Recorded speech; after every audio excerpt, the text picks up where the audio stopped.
يسألونك عن الشهر الحرام قتال فيه قل قتال فيه كبير وصد عن سبيل الله وكفر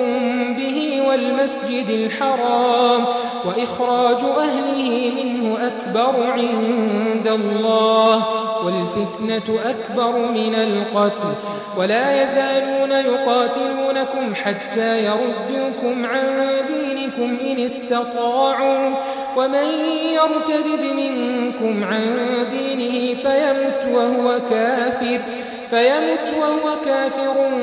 فأولئك حبطت أعمالهم في الدنيا والآخرة وأولئك أصحاب النار هم فيها خالدون إن الذين آمنوا والذين هاجروا وجاهدوا في سبيل الله أولئك يرجون رحمة الله والله غفور رحيم يسألونك عن الخمر والميسر قل فيهما إثم كبير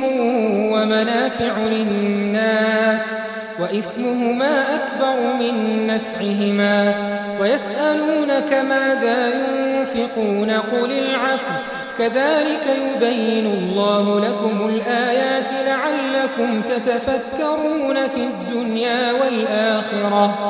ويسألونك عن اليتامى قل إصلاح لهم خير وإن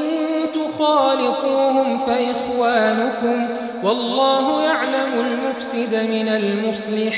ولو شاء الله لأعنتكم إن الله عزيز حكيم ولا تنكحوا المشركات حتى يؤمنوا ولأمة مؤمنة خير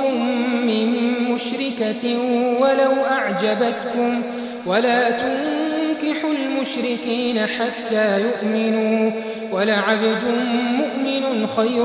من مشرك ولو أعجبكم